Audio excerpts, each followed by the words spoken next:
మా దోస్తుగాండు ఛాలెంజ్ చేసిండు, నైట్లో నువ్వు ఫారెస్ట్లో స్టే చేయలేవురా అనేసి. అలాగే స్టే చేస్తానని చెప్పేసి స్టార్ట్ అయినా. స్టార్ట్ అయినప్పటికీ అలా వెళ్తున్నాం.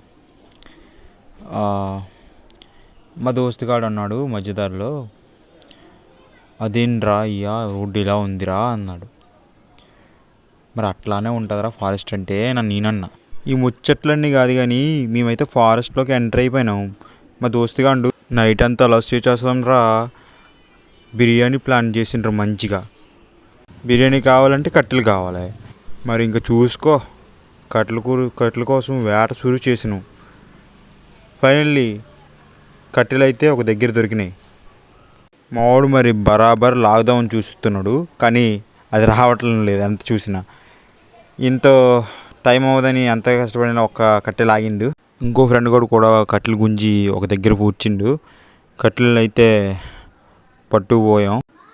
మా ఫ్రెండ్ గాడు ఆ కట్టెలు పట్టుకొని బాహుబలి కొండ ఎక్కినట్టు ఎక్కుతున్నాడు. ఆ మధ్యదారిలోని తన శకం ఊడిపోయింది. దాన్ని సరి చేసుకొని రావణాన్ని ఊడట్టాలని ఎట్టినట్టు ఆ కట్టెల్ని లేపాడు. బాహుబలిలో ప్రభాస్ శిఖలంగా లేపినట్టు ఈడు రాయిని లేపాడు. ఏంద్రా ఈడు తవ్వి భూస్వరంగం పెడేద్దాం అనుకున్నాడు ఏంటి ఈడు? ఓ రే మహేష్ బాబు కుర్చీని మడత పెట్టినట్టు ఈడు మంచాన్ని మడత పెడుతున్నాడే. అరే ఏంద్రా ఒకసారి బొగ్గు మంది మంట, నా గుండు జల్లు మంది.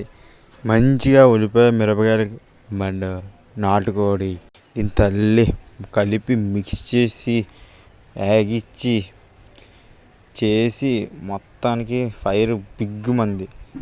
ఇక్కడ ఆ ఉల్లిపాయ మిరపకాయ బొగ్గు అన్నాయి. మొత్తం అంతా మాడి మశానం అయిపోయింది.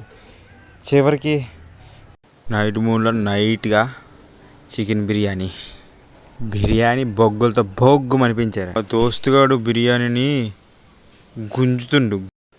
నిమ్మకాయని రోడ్లు తిప్పినట్టు తిప్పి అన్నంలోని మిక్స్ చేసి ఆ లెగ్ పీస్ని నోటితో గుంజుతూ కథం పొద్దుగాలు లేచి నేచర్ని ఎంజాయ్ చేస్తున్నాం.